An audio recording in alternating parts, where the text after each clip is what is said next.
Hello, and welcome to this episode of Rule of Carnage. This is a series of conversations, chats, general chewing of the fat between myself, Glenn Ford, a games designer and developer, and my good friend Mike Hutchinson, also a games designer and developer, where we talk about designing better miniature games, or hopefully better ones anyway. So there's lots of things you can do with dice in miniatures games, and we've talked repeatedly about dice in different conversations, and there's a whole big chapter on dice in our book on designing games. Good chapter, that one.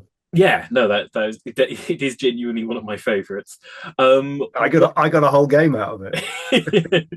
A subject we haven't sort of given big focus to, and that did pop up in the Discord this last week. Mm. It's dice spend mechanics. So generally speaking, particularly in tabletop miniatures games, dice tend to be output randomness. You decide what you're going to do, then you roll some dice, and the dice tell you whether or not you were successful in doing that thing. Mm-hmm. Input randomness from dice is a little bit more unusual, but you do see it around. And dice spend is one of the main, I think, input randomness mechanics in tabletop miniatures games. So, and this, like, we could maybe sneak this episode topic in as one of our, like, stealing mechanics from board games, because you do see it a lot in yeah, board games. And yeah, I think that the couple of examples that I'm likely to talk about in this conversation, like, were both kind of inspired by playing some other board gamey type board games. yeah. It's a much more sort of. I think board games have much less patience, I think, for output randomness Mm. as a rule than tabletop miniatures games. Yeah, Also, Ameritrash fun times excluded, obviously, but yeah, yes. yeah. So input randomness and dice spend mechanics are a lot more regular. But as I say, some of the notable miniatures games, Saga has a very notable dice spend mechanic with its battle boards.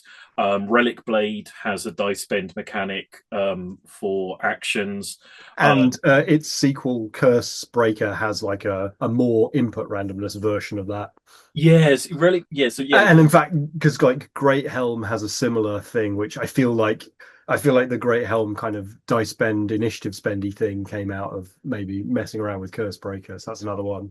yeah. Relic Blade has a slightly odd one, and it's a dice spend and then dice roll dice spend mechanic, which is a sort of it's still random even after you've done your dice spend. So, generally speaking, what Well, happens? and also like technically a board game, but it has very much got miniatures in it, like James Hewitt's like series of Warhammer Quest games all have a dice spend Yeah, gimmick. Silver Tower, that kind of stuff. Warcry has a dice spend mechanic for its like special powers. Yeah. So, generally speaking, what we mean here is with a dice spend mechanic, you roll a pool of dice. You then assign those dice to something, and it allows you to do something. So, in the case of Saga, you've got a battle board, which, for those who aren't aware, is a sort of A4 board with like if you spend what would be the equivalent of a 6 and a 3, then you can power up one unit to like re-roll hits in combat Mm. or things like that. Or Silver Tower, I think it's more specifically you and Relic Blade, I think you spend a dice to be able to move, you spend a dice to be able to fight, you spend a dice also to do spells or shooting, whatever your special ability is. Um, Yeah. and I think like so Relic Blade is so one of the things that can happen, and we'll go straight into sort of one of the issues with dice spend mechanics, is that you roll a duff set of dice at the start of a round and you kind of can't do anything. Particularly when the dice are attached to even basic actions like moving and fighting. Relic Blade and a lot of the sort of systems that use this, I think, for like even basic actions gets around this by the very basic utility actions are essentially any dice will do. You can spend any dice to just move. Yeah. Um, but you can still end up in this position where in most games where you get output randomness on dice, I can always move, I can always shoot, I can always attempt to do the thing that I want to do. Yeah. but I at least get the sort of Looking at you, Blood Bowl. but I at least get the sort of expectation versus reality thing of sitting there at the start of the turn and go, "Oh, I'm going to run over there and shoot that guy and punch that other guy," and I can Yeah. believe that I'm going to be able to do all those things, and I can go Mhm. some way into the motion before finding out that I fluff the shot or handbag the melee combat. With Mm. with sort of dice spin mechanics, sometimes I roll my dice at the start of the turn, look at a bunch of ones and twos, and go, "All right, well, I'm not going to have fun this turn." Is that the situation? Am I just not? Yeah, if you've got a system by which you are pretty much linearly or like very much on a curve rewarding higher dice, let me do more powerful things, lower Mm, dice, let me do less powerful things.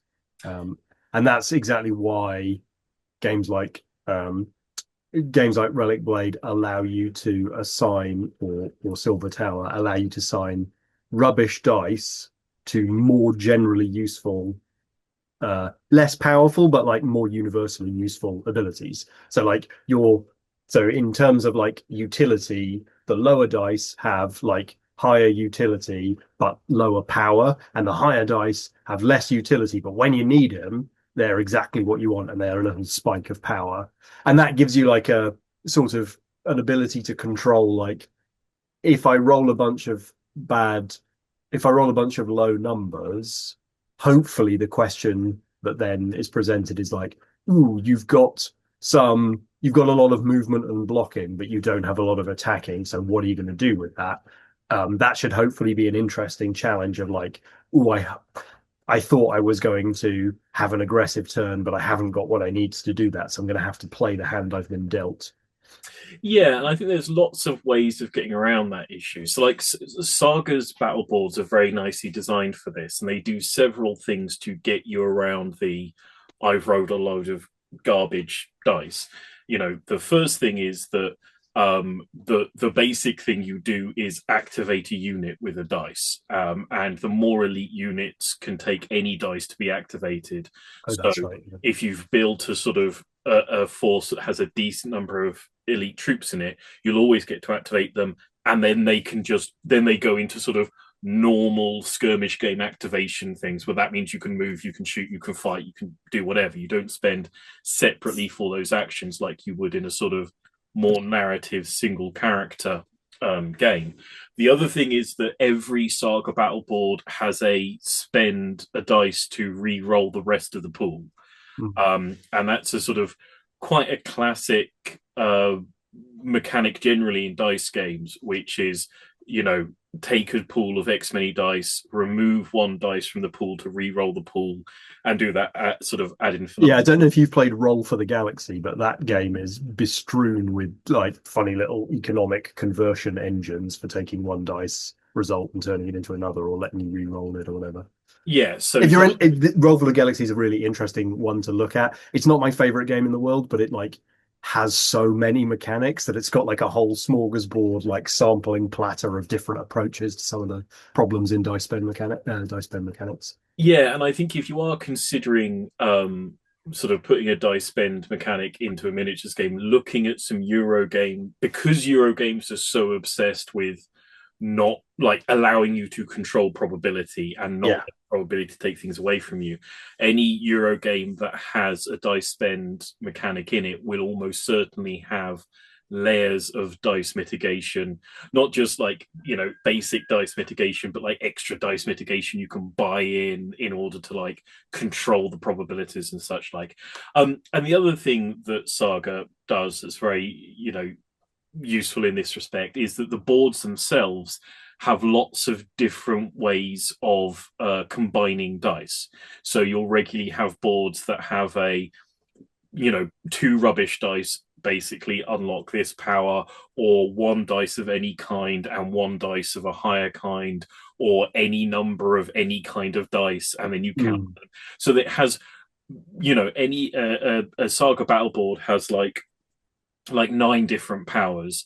All of them will use different dice combinatorial things in order to give them a very nice wide spread of probabilities, and mean that it's very difficult to roll a pool of dice in Saga that is genuinely completely useless, even if you get all of the sort of, because it splits, I think, 1 to 3, 5 to 6, 1 to 3, 4, 5, 6 are the three, essentially the three And the phases. fact, like the fact that it uses icons instead of numbers, like it is annoying because the dice are kind of expensive, and sometimes you can't find the ones you want. But it does very nicely play with this idea of it's not, you can't read what the best one is immediately. It doesn't feel like I rolled a bunch of ones. Yeah, It is yeah. like I mean, it's a little bit of a flatter distribution emotionally, if not yeah, mathematically. yeah. I mean, I went like, because like you say, for there was a time where you couldn't track down Saga dice for like, for anything. So when I first started playing Saga, I played for a long time with D6. And it's weird. It teaches you to view the battle board slightly differently. Yeah, I bet it does. I bet you it are does. you're thinking of the six as a six rather than it just being one of the available symbols. So I think Saga is a great one to study, sort of for dice bend mechanics.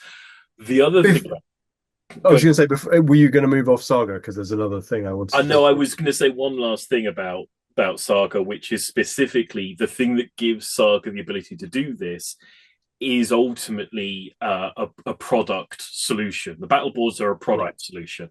And this is one of the things where, depending on how you present your game and how much input you want to expect from people in your game, dice bed mechanics tend to come with a peripheral that you then stack your dice on in little spaces and squares. It can do, yeah. Yeah, it's slightly unusual to have a dice bend mechanic which doesn't give you a sideboard or a heads up display or character cards where the character cards have little numbers on them.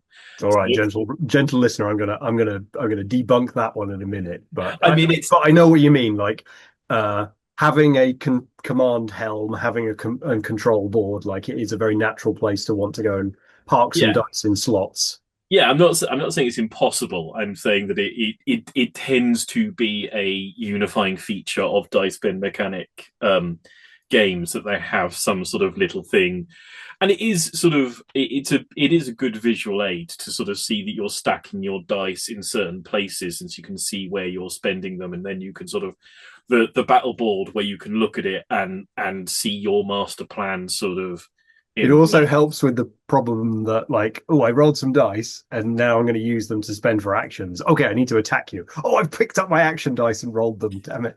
yes, having done. That's a specific problem that you might run into. One of the things that Saga does that not all dice spend systems do, but a couple of both the system dice spend systems that I'm working on at the moment have this flavor to them. I quite like the journey of starting a new turn, and the first thing that I do just throwing some bones, and then I have to start making decisions. But like my decision space is constrained. Now Hmm. that's because I'm a particular kind of player who quite likes to pull some levers and see what happens, rather than be given tactical infinity and then have to figure out what the right thing to do is, because I'll probably choose the wrong thing more Hmm. times out of none. So I like sometimes when I'm reaching for a game feel, I will sort of say, I don't really know what it is that I want to do on my turn. I would rather throw some randomizer and it to suggest a sort of half plan to me, and I have to fill in the gaps. It's a bit like drawing a hand in Magic the Gathering and being like, Hmm. okay, I had a plan, I had a strategy.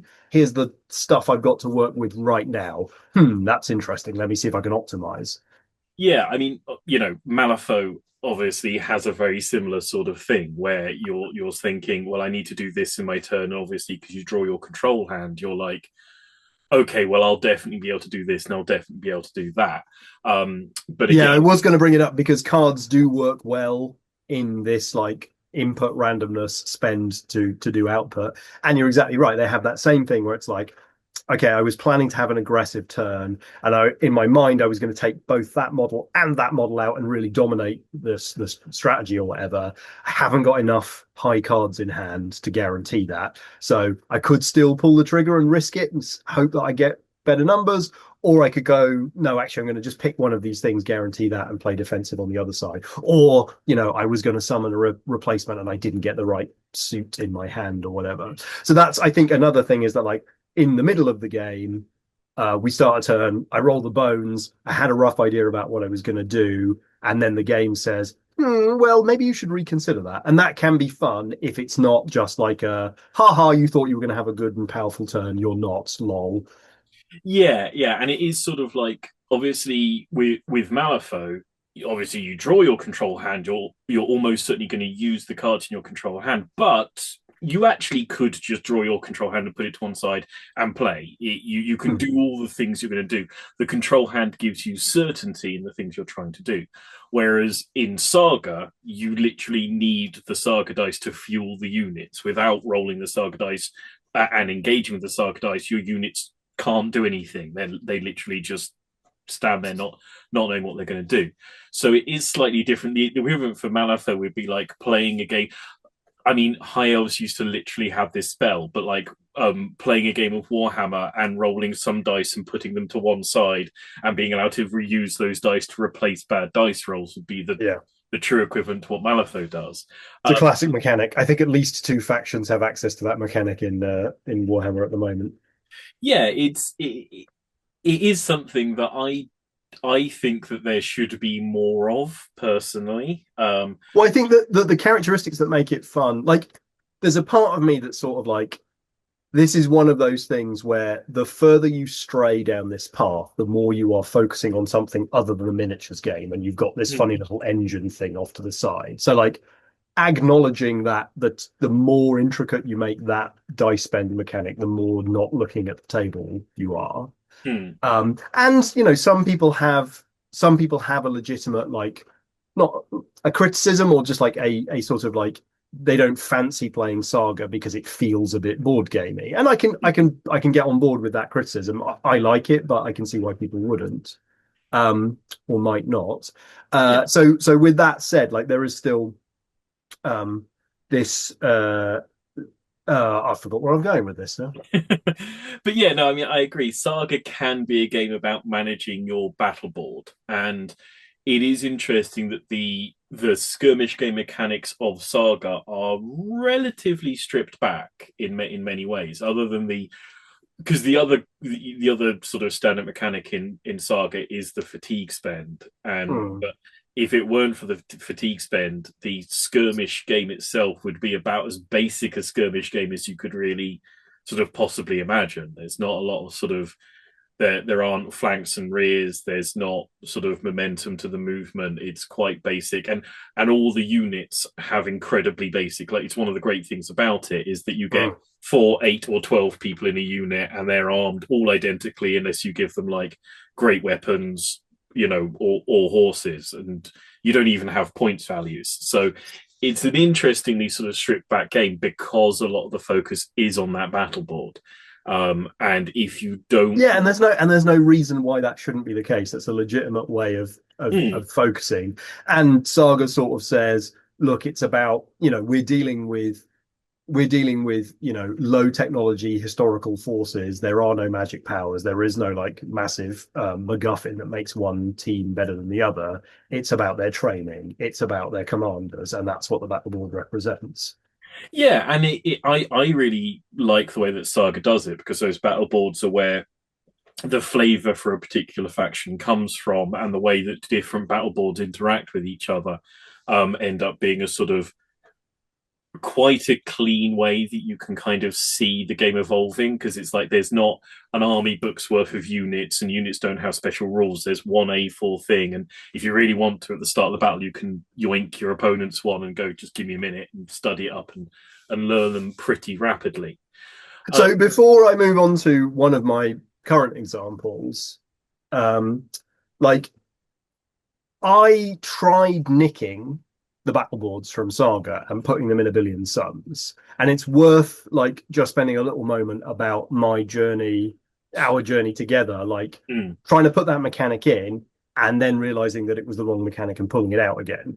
And the reason I thought it was the right mechanic is that I thought at one point in A Billion Suns development that It was very much a game of commands and assigning energy. And I'd got a kind of like 90s flight sim, like in X-Wing, you would assign energy to your shields or energy to your engines or whatnot.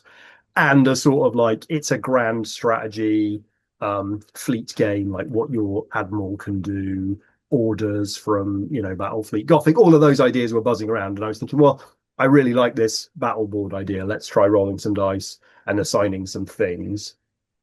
And two things I think came out in the development. One was I hadn't really grokked this idea of like low numbers will get rolled, and if you roll a clutch of low numbers, you just end up with a bad turn. And so I had a system where the more damage you took, the higher number you needed to order your guys around because they were like disordered and everything was, bulkheads were spraying smoke everywhere inside the thing and everyone was confused and wasn't following orders, which seemed like a good idea at the time and like is a mechanic that other people would very naturally design as well, I'm sure. But it ended up meaning that as the game went on, like rolling lower numbers into your command board just became more and more problematic for like swinging the game. Mm. And the other, and I think, really critical thing is you're talking about like how Saga is actually quite a simple game with a big focus on the command thing, is that ultimately A Billion Suns wasn't about commands. It was about the economy and the buying in of ships and the strange positioning of things and the overlapping arcs. And this whole thing here could have needed the additional mechanical interest of rolling dice and assigning them and stuff and figuring out and having ways of moving those dice around and stuff. But it wasn't central to the game. And in fact, in the second edition, I even made it less central again by not even forcing you to pre-assign things to various areas on your command helm, which was a bit of a vestigial leftover from this roll dice and park them in the right place kind of a thing. And so I guess all of that is to say, like, dice spend mechanics aren't always the right idea. And I think when they're the wrong idea is when you're putting them in a place that is not central, because that rolling the dice, that manipulating the dice, that understanding what they suggest to you tactically and strategically, like that's a juicy, delicious mechanic. You got to put it in the juicy, delicious middle part of your game sandwich. You can't stick it on the side as a garnish. And also, I think one of the things that came up was early days the ABS dice rolling helm assignment mechanic was hidden. It was a thing you did, and you were meant to hide it so your opponent couldn't see it. Oh, that's right. Yeah, yeah, yeah. And I've noticed Because I think I'd been playing some Roll for the Galaxy, maybe, or something. I don't think I've seen a few times. I've seen dice assignment mechanics pop up in minis games that are like roll the dice secretly and assign them, etc., etc. And I think one of the things that's super interesting about the Saga assigning dice orders phase is that it's quite a communal. Well, whenever I've played the game, it's quite communal doing that. You're rolling dice, and someone's going, "Okay, I'm assigning one of these to my re-roll slot," and everyone goes, "Oh, okay, yeah, fair enough. I can see why you did that." And so it's a very, very open bit of the game. And it's a real time bit of the game. Everybody's doing it simultaneously, and you're like looking over to see what the other person's got, and it's super public.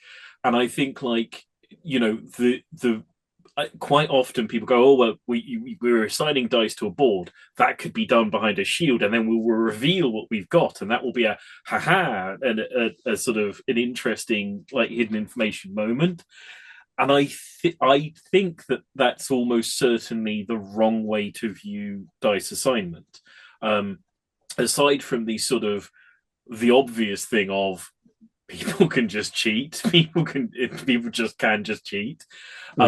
Also, it is like I think, and they can cheat in a way that is fundamentally physically much more easier than cards or like physically moving to something in a place rather than just like a little d6 that can be rotated accidentally, and in fact will get knocked accidentally as well. yeah, it's a cruel sort of devil to put on the player's shoulder where they're like, okay, I need literally 1 4 or more, and I'm great, I'm absolutely golden. And they roll like 8 dice, and they all come up ones and twos, and they go, I mean, this is unjust. This is unjust and wrong. I'm not cheating. I'm I'm correcting reality. rectifying reality. Yeah. I'm making the world a just place. I'm nudging one of these 8 dice up to a 4. Nobody will ever know, and it's sort of so yeah. It's a place that's easy for people to justify cheating to themselves, but more importantly, I think you lose that thing within that you do get in a game of Saga of there being a looking back and forth at the boards and a sharing the fact that you know going, oh, these are awful. I'm going to have to re-roll, guys. I'm putting this one in the re-roll. All right, so let me pick up on that public dice roll thing then, because I think like the place that I have used dice spend things most successfully is in Gaslands, which is a very different feeling dice spend mechanic to Saga. Number one, it happens in the midst of your turn, so you've already committed to something, and then you get an option to roll them bones if you want to, and so you can roll some skid dice.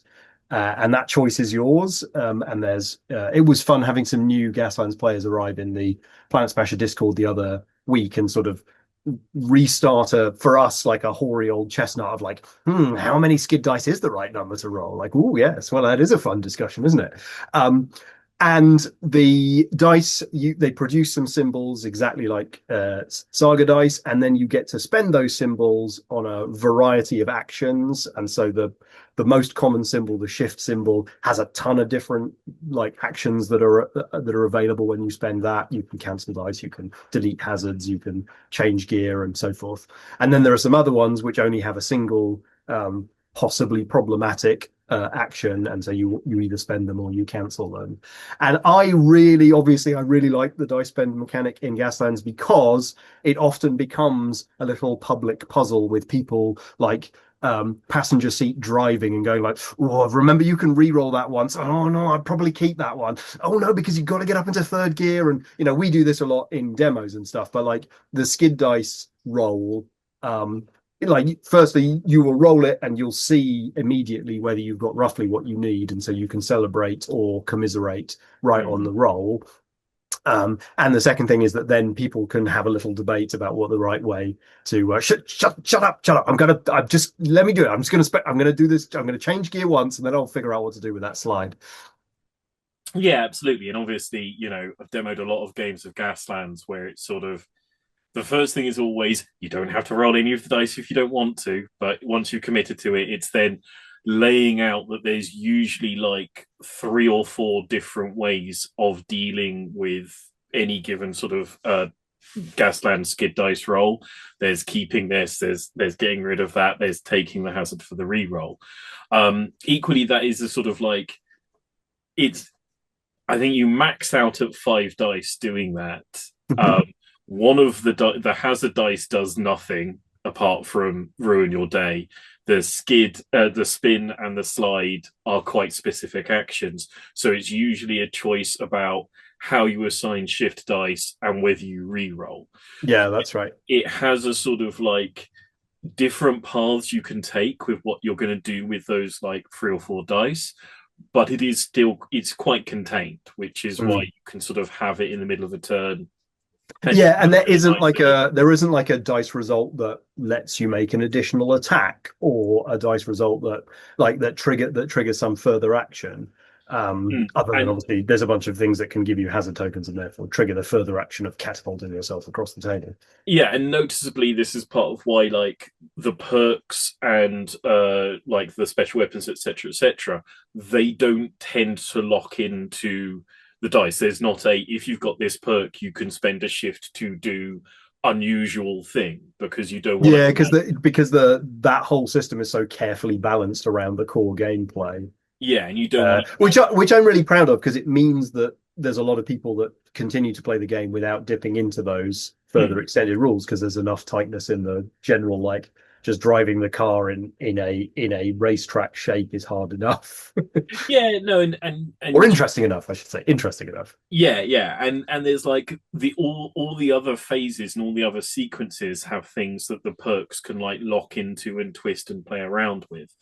And I think like stacking additional choices on the skid dice loop, would make that a bit more unwieldy, and to the point where it could it would want things like a little mini board or something to help you visualize it, because it's very easy to it's like whenever I demo a game of Gaslands, I get people to stack the shift dice onto the dice that they are cancelling, Mm. give them that little bit of visualization. It's like obviously Gaslands doesn't have a separate board or anything, but you can manipulate the dice in a way that sort of lets you still have that visualizing moment of going, well, what I'm doing with this shift is I'm going to shift up and I'm going to push this other shift next to that shift up to remind myself that this is a shift that doesn't give me any hazards. And I'm going to cancel that slide. So I'm going to stack this shift on top of that slide so that I cannot see it anymore. And it reminds me it's cancelled. So Yeah. you can So still.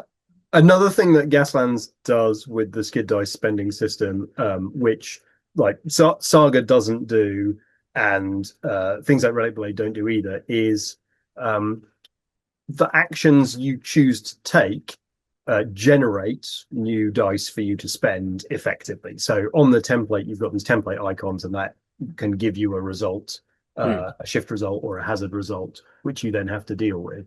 And that's a fun thing that you can play with, which is your dice spend mechanics can be influenced by the player's actions and decisions. So it could be that you've got like an initiative roll that's always 3d6, but if you're in cover or you're near a command tower or something, like those numbers change, or I get a free attack action if I'm already in combat or something, so I don't have to worry about that. I always get that free action as if I'd rolled that dice. So I think that, because going back to the criticism of like, well, the Saga battle board is just like a separate game that's kind of like a like a worker placement thing off on the side. Well, then make the quality of the workers or the number of the workers or the available placements of the workers dependent on the relationship on the table or the things that I'm doing on the table. Absolutely, and I think that's one of the things that the saga, the non D6, the non contiguous nature of the saga dice is a missed opportunity, Mm. because you can't. It's not so easy to say, okay, well, if somebody is in this sort of position, you can increase one dice by 1 pip and then spend it, Mm-hmm. so if you are using d6 because you're an independent designer, etc., and you do have a dice spend mechanic in the game, I think there's a real opportunity to go like, okay, if you've got a guy who's in cover, you can decrease one of your dice pool dice before going into the dice spend.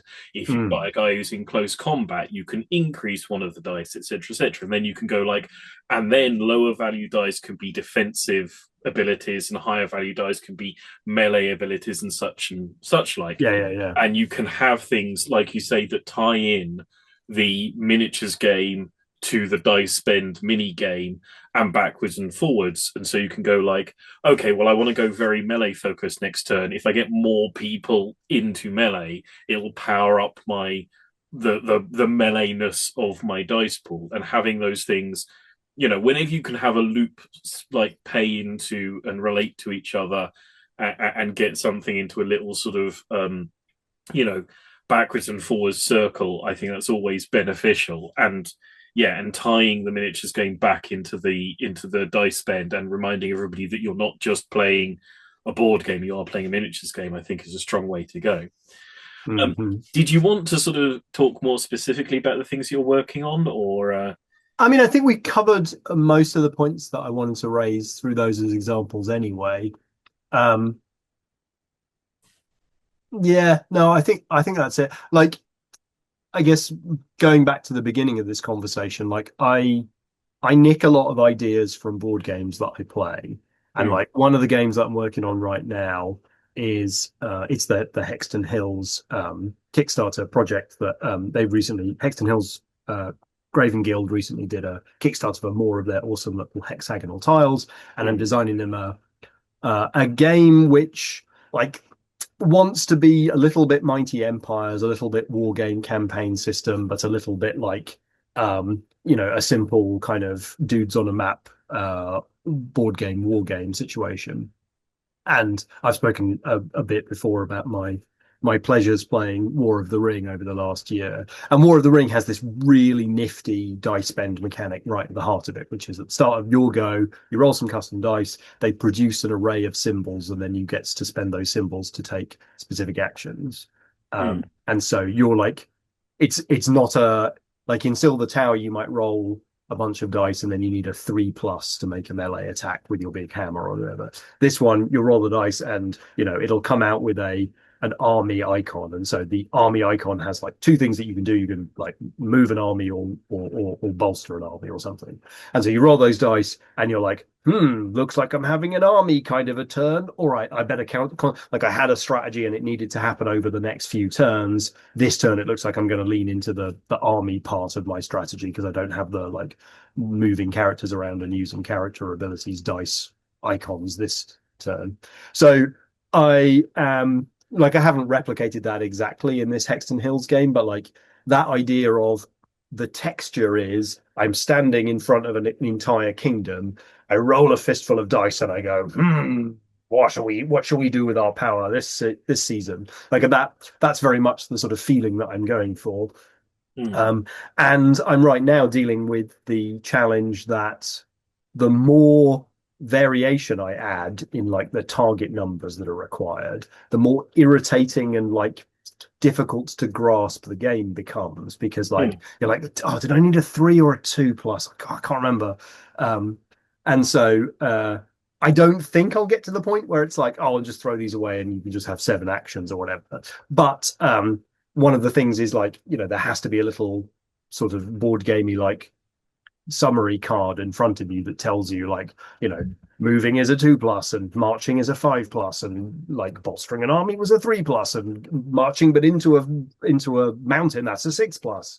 Mm, And the other thing I'm doing in this game after some experimentation is letting you combine dice together. mm, So if you needed to get that march action to like or if you needed the attack action, which is a 5+ because you wanted to invade and siege a castle, but you rolled some guff, then you add your 5, you add your 2 and your 3 together to get a 5. It costs you effectively an action. I can't take 2 actions, I only take 1, but it's the one that I wanted.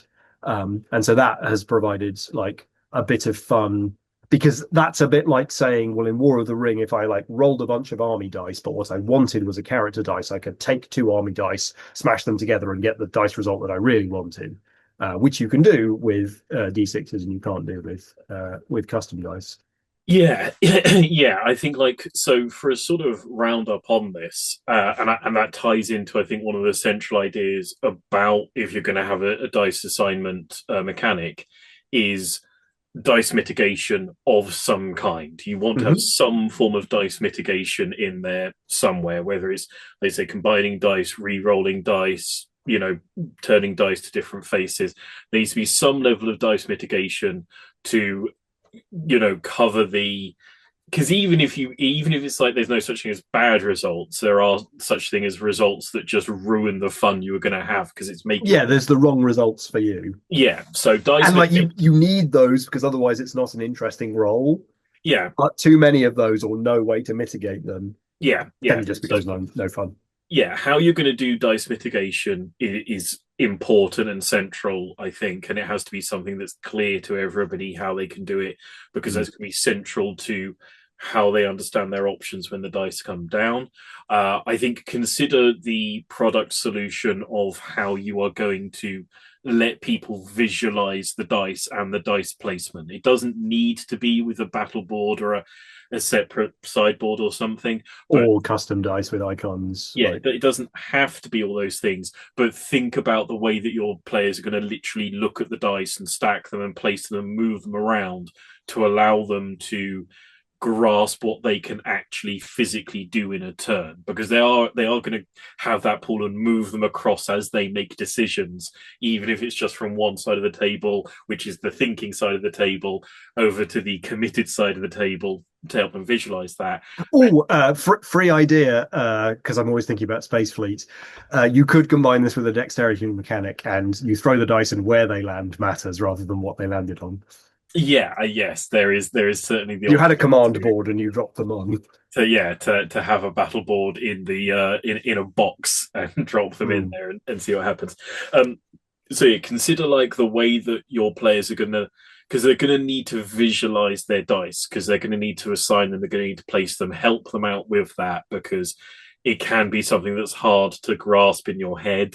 Consider the product situation, consider dice mitigation, find out ways that the different dice change the texture of a turn rather than just being able to have a turn or have a fun Yeah. turn. Make it about like, oh, I thought I was going to be aggressive, I got to be defensive. That's still interesting, as opposed to, oh, I thought I was going to achieve something. Turns out I'm not. I'm just going to not have a turn. Okay, I think that's a fairly successful little chat on that subject. I'll call that a podcast. Yep. For people who aren't aware, Mike and I are going to be at Dragon Meet probably as this this film Quick! will probably be literally there. So if you are on your way there or considering going there, please do swing by. If you meet us, please drop a comment in the comment section telling us that we were lovely people. If you are one of the people who's designing a I met Mike and he forced me to buy a Gaslands expansion. there was somebody popped up and said, like, I only came by to buy Pacific Command, and you guys ended up sending me 4 games. I'm very happy with them, but um, if you're working on I literally just made a note. I need to go and buy some Briggs boxes so that I can sell Rad Pirates to people with the box of miniatures. that'd be an excellent idea. If you're working on a dice assignment, dice spend mechanic game, please swing down to the comment section. Let us know how you've dealt with some of the issues that we brought up here. If you hadn't had the issue occur to you and we've just told you that it might be something to think about, tell us, what you're thinking about it.